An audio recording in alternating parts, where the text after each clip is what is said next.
एक गांव में एक किसान रहता था। उस किसान के 4 पुत्र थे। चारों पुत्र धीरे धीरे बड़े हो रहे थे। किसान के 3 बेटे तो बहुत बुद्धिमान थे, लेकिन उसका छोटा बेटा कुछ कम अक्ल वाला था। मगर उसमें एक विशेषता थी कि जितना वह कम अक्ल का था, उसका शरीर उतना ही बलशाली था। वह बहुत तगड़ा और तंदुरुस्त था। एक दिन किसान ने सोचा, मेरे तीनों बेटे तो बहुत बुद्धिमान हैं, वे अपना जीवन किसी न किसी तरह चला ही लेंगे, लेकिन यह मेरा छोटा बेटा कम बुद्धि वाला है, उसकी जीविका की मुझे बहुत चिंता है। काफी सोच विचार के बाद उसने निश्चय किया कि क्यों ना मैं अपने इस छोटे बेटे को पहलवानी सिखा दूं। वैसे भी इसका शरीर देखने में पहलवानों जैसा ही है। अब किसान ने अपने छोटे बेटे को पहलवानी सिखवाना शुरू कर दिया। उसे अच्छी पहलवानों वाली खुराक दी जाने लगी। किसान का छोटा बेटा बहुत जल्दी ही ताकतवर पहलवान बन गया।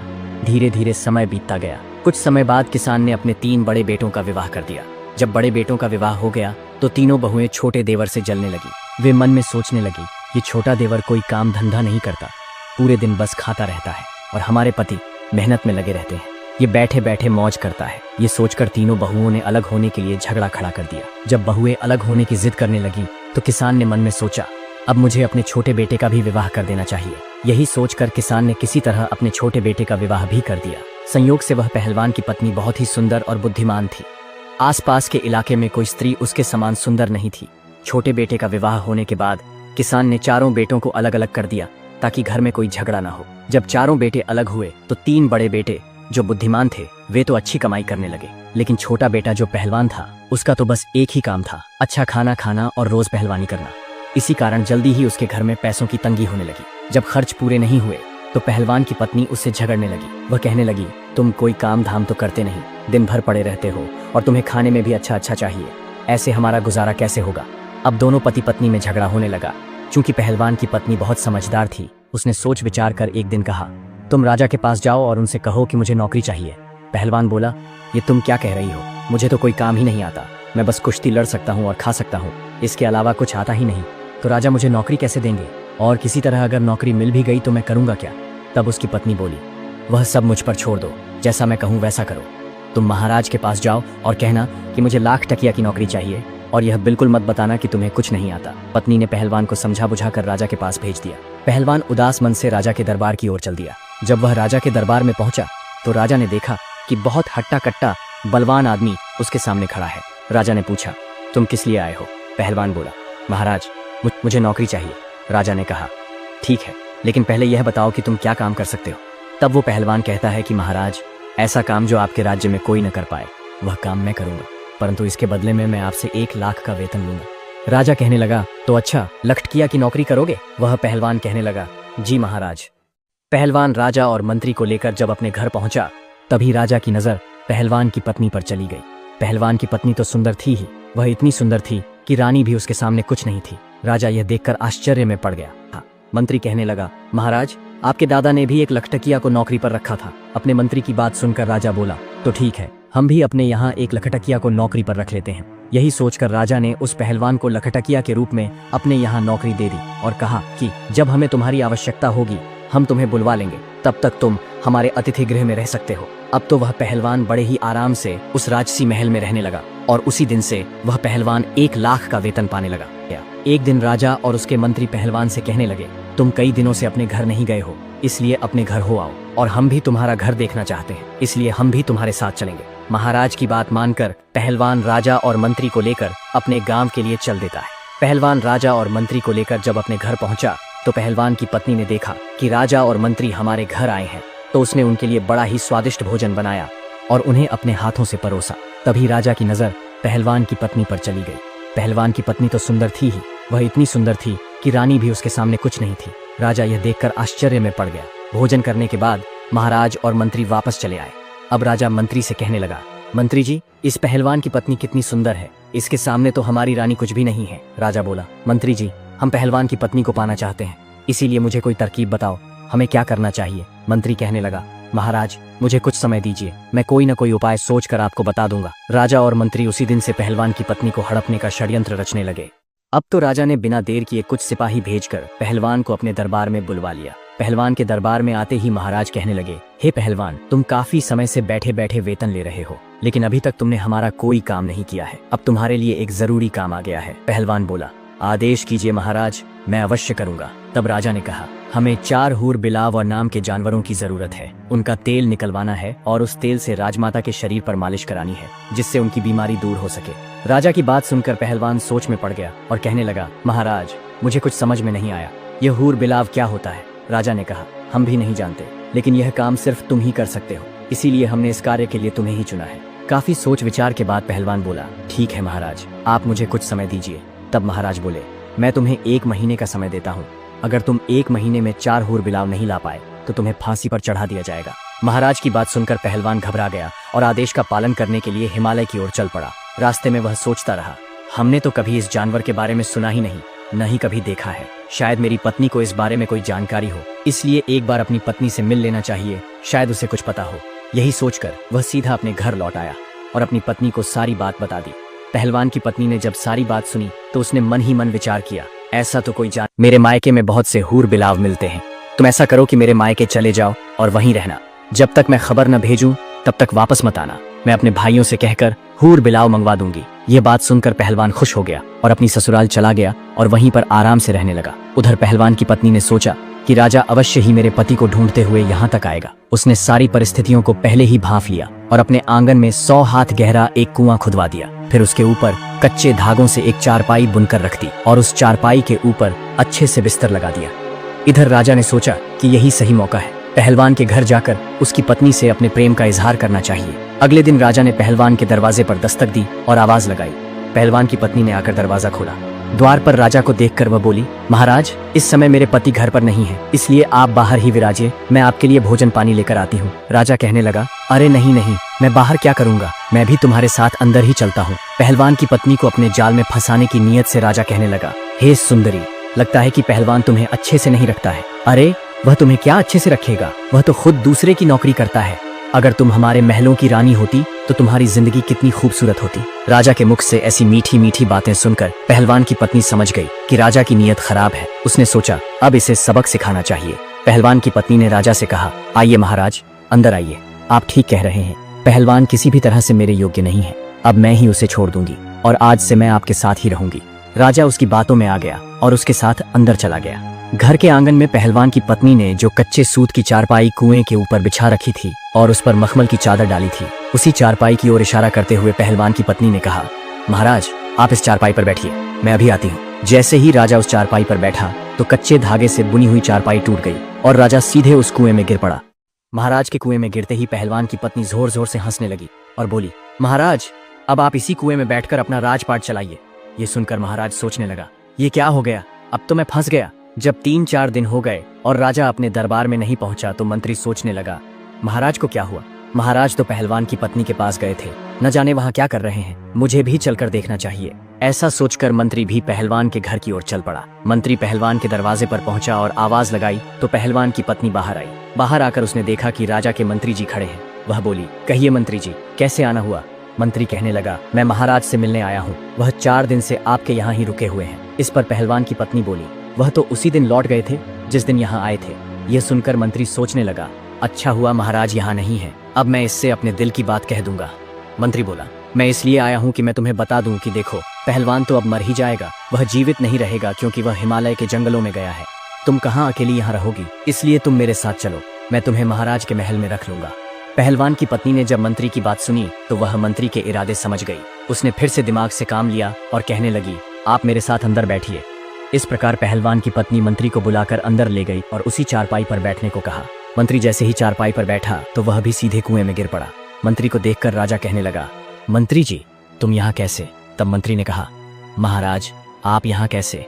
राजा ने जवाब दिया कि मैं पहलवान की पत्नी की खुशामद में हूँ, अब तू भी आ गया है तो और भी अच्छा हुआ।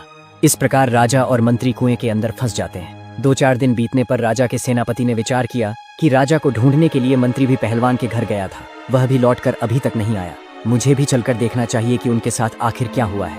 वह कहीं पहलवान की पत्नी के पास ही तो नहीं रुक गए, न जाने दोनों वहां क्या कर रहे हैं। ये विचार करके सेनापति भी पहलवान के घर की ओर चल देता है। सेनापति जब शाम होने पर पहलवान के घर पहुंचता है तो वह भी पहलवान की सुंदर पत्नी को देखकर अपनी नीयत खराब कर लेता है। पहलवान की पत्नी सेनापति को भी अपने घर के अंदर ले जाती है और उसी खाट पर बैठने को कहती है। जैसे ही सेनापति खाट पर बैठा वह भी नीचे कुएं में गिर गया, जहाँ राजा और मंत्री पहले से ही पड़े हुए थे। जब राजा और मंत्री ने सेनापति को देखा तो कहने लगे, सेनापति, तुम भी यहाँ आ गए? सेनापति बोला, अरे महाराज, आप भी यहीं हैं? मैं तो आपको ही ढूंढने आया था। राजा बोला, तुमने मुझे ढूंढ लिया, अब पड़े रहो। अब वे सोचने लगे कि कहाँ फंस गए। वह तो पहलवान की पत्नी को लेने आए थे और उल्टे उनकी ही जान के लाले पड़ गए। अगले दिन राजा के कोतवाल ने मन में विचार किया कि मैं भी चलकर देखता हूँ कि महाराज, मंत्री और सेनापति अब तक क्यों नहीं लौटे। जो भी पहलवान की पत्नी के पास जाता है वह लौटकर क्यों नहीं आता है? जो भी पहलवान की पत्नी के पास जाता है वह लौटकर क्यों नहीं आता है? यही विचार करके कोतवाल भी पहलवान के घर की ओर चल देता है। कोतवाल भी उसी प्रकार उस कुएं में पहुंच जाता है जहां राजा, मंत्री और सेनापति पहले से ही विराजमान थे। यह देखकर राजा कहने लगा, कोतवाल जी, आप भी यहाँ आ गए? कोतवाल ने भी पूछा, राजा साहब, आप यहाँ क्या कर रहे हैं? राजा बोला, वही कर रहा हूँ जो आप यहाँ करने आए थे, अब पड़े रहो इसी में। दोस्तों, 100 हाथ गहरे कुएं में गिरने से सभी को बहुत चोटें आई थी। कोई लंगड़ा हो गया था, कोई लूला, किसी का चेहरा बिगड़ गया था तो किसी की आंख चली गई थी। पहलवान की पत्नी रस्सी के सहारे थोड़ा बहुत भोजन और पानी उन लोगों तक पहुंचा देती थी ताकि वे जीवित रह सकें। इस प्रकार राजा और उसके साथियों को कुएं में पड़े पड़े लगभग 15 दिन बीत गए। अब तो वे चारों उस कुएं में पड़े पड़े बीमार पड़ने लगे। अब राजा मन ही मन सोचने लगा कि यहाँ से कैसे निकला जाए। अब वे बहुत दुखी हो गए थे। उन्होंने आपस में सलाह की कि किसी तरह पहलवान की पत्नी से गिड़गिड़ाकर माफी मांगकर बाहर निकलना चाहिए। बाद में हम इसे इसके किए की सजा जरूर देंगे। यही सोचकर राजा ने पहलवान की पत्नी को आवाज लगाई और माफी मांगते हुए कहने लगा, हमें माफ कर दो और हमें यहाँ से बाहर निकाल दो। पहलवान की पत्नी जानती थी कि अगर इन लोगों को यहाँ से ऐसे ही जाने दिया तो वे अवश्य ही हमसे बदला लेने के बारे में सोचेंगे और हमारा जीना मुश्किल कर देंगे। इसीलिए उसने अपने मन में एक नई योजना बनाई और महाराज से कहा, महाराज, मैं आप लोगों को बाहर निकाल तो दूंगी और महल भी जाने दूंगी, लेकिन मेरी एक शर्त है कि जिस तरह मैं आप लोगों को यहाँ से भेजूंगी वैसे ही आप लोग यहाँ से जाएंगे। महाराज और उनके साथी उसकी शर्त मानने को तैयार हो जाते हैं। तब पहलवान की पत्नी कहती है, तो ठीक है, आप 2 दिन का इंतजार और करिए, तीसरे दिन हम आपको आपके महल तक स्वयं पहुंचा देंगे। यह सुनकर राजा और उसके साथी बहुत खुश हो गए। इधर पहलवान की पत्नी ने अपने जेठ के बच्चों को आदेश दिया, आप लोग कुछ पक्षियों के पंखों की व्यवस्था करो। चिड़िया, कबूतर, मोर और अन्य सभी पक्षियों के ज्यादा से ज्यादा पंख लेकर आओ और एक कमरे में उन पंखों को भर दो। उसके तीनों जेठों के पुत्र ने 2 दिन में ही वह कमरा पंखों से भर दिया। जब तीसरा दिन हुआ तो पहलवान की पत्नी ने अपने जेठ के पुत्रों को फिर बुलाया और उनसे कहा, आप 2 क्विंटल तारकोल का इंतजाम करो। इस प्रकार तारकोल का इंतजाम किया गया। फिर उसे गर्म किया गया। जब वह पतला हो गया तो उसे ठंडा होने के लिए रख दिया गया। ठंडा हो जाने पर उसे एक बड़ी कड़ाही में भरकर रख दिया गया। उसके बाद पहलवान की पत्नी ने अपने तीनों जेठों के पुत्र की मदद से कुएं में एक मोटा सा रस्सा डालकर सबसे पहले महाराज को बाहर निकाला। देखो, मैंने 4 हुरबिलाव जानवरों की व्यवस्था कर दी है। चारों हुरबिलाव अंदर कमरे में बैठे हैं। कुएं में एक मोटा सा रस्सा डालकर सबसे पहले महाराज को बाहर निकाला और उनसे कहा, आप इस कड़ाही में डुबकी लगाओ और इसके बाद उस कमरे में जाकर लेट जाओ। राजा तो पहले से ही अधमरा हो चुका था, इसलिए उसने चुपचाप पहलवान की पत्नी की बात मानते हुए तारकोल भरी कड़ाही में डुबकी लगाई और बगल वाले कमरे में जाकर लेट गया, जिस कमरे में पक्षियों के पंख भरे हुए थे। शरीर पर तारकोल होने के कारण जैसे ही वह पक्षियों के पंख वाले कमरे में लेटा तो उसके पूरे शरीर पर पंख चिपक गए। इसी प्रकार एक एक करके चारों को कुएं से निकाला गया और तारकोल में स्नान कराया गया। उसके बाद पंख वाले कमरे में भेजकर उन्हें लिटाया गया। चारों तारकोल में डुबकी लगाने के कारण पहले से ही काले हो गए थे और अब तो उनके शरीर पर पक्षियों के पंख भी चिपक गए थे। अब वे एक अजीब प्राणी की तरह दिखने लगे थे। कुएं में गिरने के कारण वे पहले ही चोटिल हो गए थे और इतने दिनों तक कुएं में बंद रहने की वजह से उनका स्वास्थ्य भी खराब हो गया था, जिस कारण वे कोई प्रतिरोध करने की स्थिति में नहीं थे। लेकिन मन में सोच रहे थे कि एक बार यहाँ से छूटकर महल तक पहुंच जाए। इसके बाद इस पहलवान की पत्नी को ऐसा सबक सिखाएंगे कि जिंदगी भर याद रखेगी। इधर पहलवान की पत्नी ने अपने मायके खबर भेजकर अपने पति को भी वापस बुला लिया। पहलवान जब घर वापस आया तो उसकी पत्नी ने कहा, देखो, मैंने 4 हुरबिलाव जानवरों की व्यवस्था कर दी है। चारों हुरबिलाव अंदर कमरे में बैठे हैं। पहलवान ने जाकर देखा कि कमरे में बहुत ही विचित्र प्रकार के 4 जीव बैठे थे। वे देखने में तो इंसानों जैसे लगते थे। उनका शरीर काला था। उन चारों प्राणियों को देखकर पहलवान बहुत प्रसन्न हुआ। पहलवान की पत्नी बोली, आप इन्हें रस्सी से बांधकर राजमहल ले जाइए। वैसे तो ये बड़े सीधे साधे हैं, चुपचाप चले जाएंगे, लेकिन यदि इनमें से कोई भी रास्ते में उत्पात करे तो उसकी पिटाई के लिए एक मोटा डंडा भी साथ ले जाइए। पहलवान प्रसन्न होकर चारों को रस्सी से बांधकर उन्हें लेकर राजमहल की ओर चल पड़ता है और अपने हाथ में एक मोटा डंडा लिए। बेचारे पहले से ही घायल और दुर्बल थे, ऊपर से पहलवान के डंडे का डर, इसीलिए वे चुपचाप राजमहल की ओर चलते हैं। पैदल चलते हुए पहलवान जब राजमहल पहुंचता है तब तक शाम हो जाती है। पहलवान सोचता है, अब तो रात हो गई है, महाराज भी अपने शयन कक्ष में चले गए होंगे, इसीलिए इन्हें कल सुबह ही दरबार में पेश करूंगा। ऐसा सोचकर पहलवान उन चारों को एक कोठरी में बंद कर देता है और स्वयं जाकर सो जाता है। अब राजा, मंत्री, कोतवाल और सेनापति विचार करने लगते हैं कि यदि सुबह पहलवान ने हमें दरबार में पेश कर दिया तो महारानी हमें मरवाकर हमारा तेल निकलवा देगी, क्योंकि उन्हें राजमाता को शीघ्र ठीक कराना है। अब हमारी मृत्यु निश्चित है। यदि हम पहचाने भी गए तो सारे नगर में हमारी हंसी उड़ाई जाएगी, इसलिए जल्दी कोई उपाय कीजिए। तभी अचानक राजा कहता है, इस कोठरी से एक गुप्त सुरंग मेरे शयन कक्ष तक जाती है। आप लोग ऐसा कीजिए, इस पत्थर को उठाइए और मुझे उस सुरंग में उतार दीजिए। चारों ने जोर लगाकर पत्थर उठाया और राजा को सुरंग में नीचे उतार दिया। राजा सुरंग के माध्यम से अपने शयन कक्ष में पहुंच जाते हैं। महल में जाकर राजा जोर से आवाज लगाते हैं। रानी बाहर निकलकर राजा को देखती है तो घबरा जाती है, क्योंकि राजा का रूप बहुत विचित्र हो गया था। उनके पूरे शरीर पर पंख ही पंख लगे हुए थे। ऐसा कोई जानवर या इंसान उसने पहले कभी नहीं देखा था। रानी की आवाज सुनकर नौकर चाकर, दास दासियाओं और कुछ सैनिक वहां इकट्ठा हो जाते हैं। सब मिलकर उस विचित्र जीव की बहुत पिटाई करते हैं। वे कहने लगते हैं, मारो मारो, पता नहीं कौन सा जानवर महल में घुस आया है। राजा चिल्लाकर कहते रहते हैं, मुझे मत मारो, मैं महाराज हूँ। लेकिन कोई उनकी बात नहीं सुनता। काफी मार खाने के बाद रानी उनकी आवाज पहचान जाती है।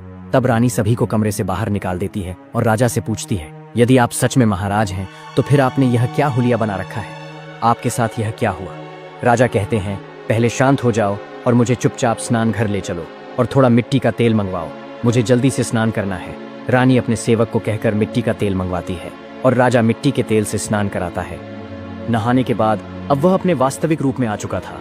अब राजा रात को आराम से अपने महल में सो जाता है और सुबह शाही कपड़े पहनकर अपने दरबार में जाकर बैठ जाता है। इधर जब सवेरा होता है और पहलवान जागता है तो वह सबसे पहले उस कोठरी में जाता है जिसमें उसने रात को चारों हुरबिलाव को कैद किया था। जैसे ही पहलवान कोठरी के अंदर पहुंचा तो उसने देखा कि 4 हुरबिलाव में से एक हुरबिलाव गायब था।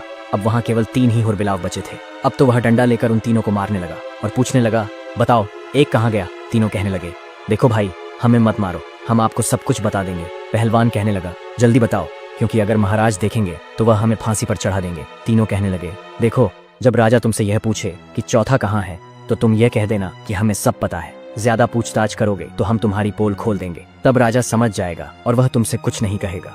यह सुनकर पहलवान प्रसन्न होकर उन तीनों को लेकर राजा के दरबार में उपस्थित होता है। संपूर्ण दरबार उन्हें देखकर अचंभित हो जाता है। सभी दरबारी उन्हें देखकर हंसने लगते हैं और सोचते हैं कि यह तो बड़े ही विचित्र जानवर हैं। ऐसे जानवर तो हमने पहले कभी नहीं देखे। पहलवान ने राजा को वह तीनों हूर बिलाव सौंप दिए। उन्हें देखकर राजा कहने लगा, अरे पहलवान, मैंने तो तुमसे 4 मंगवाए थे, ये तो केवल 3 ही हैं। एक कहाँ है? मैं अभी तुम्हें फांसी पर चढ़ा दूंगा। पहलवान कहने लगा, महाराज, ज्यादा बोलोगे तो मैं आपकी सारी पोल खोल दूंगा और सबको सच बता दूंगा। पहलवान की यह बात सुनकर राजा सोचने लगता है कि शायद इसको सब पता चल गया है। अगर इसने मेरी पोल खोल दी तो मैं कहीं मुंह दिखाने के लायक नहीं रहूंगा। राजा ने चुपचाप उन तीनों को ले लिया और कहा, जल्दी जल्दी स्नान करके साफ सुथरे होकर वापस आ जाओ। वे तीनों अपने अपने घर गए और मिट्टी के तेल से स्नान करके साफ हुए। उसके बाद राजसी वस्त्र पहनकर अपने असली रूप में वापस आए। फिर दरबार की कार्रवाई स्थगित करते हुए चारों आपस में विचार करने लगे, अगर हम पहलवान की पत्नी को पाने की इच्छा न करते तो शायद हमारे साथ ऐसा नहीं होता। अब यह बात हम किसी को भी नहीं बता सकते। अगर हम लोग पहलवान और उसकी पत्नी से बदला लेने का प्रयास करेंगे तो यह बात महारानी को पता चल सकती है और पूरे नगर में भी फैल सकती है। इसलिए इस रहस्य को गुप्त ही रखना ठीक रहेगा। तो दोस्तों, हमें इस कहानी से यह पता चलता है कि दूसरों की स्त्री और धन के पीछे नहीं भागना चाहिए। अगर भागोगे तो इसी तरह पछताना पड़ेगा और हमें अपने चारों तरफ के लोगों से सावधान और सतर्क रहना चाहिए है। हमें आशा है कि आपको यह कहानी जरूर पसंद आई होगी। ऐसी और कहानी देखने के लिए हमारे चैनल को सब्सक्राइब करें।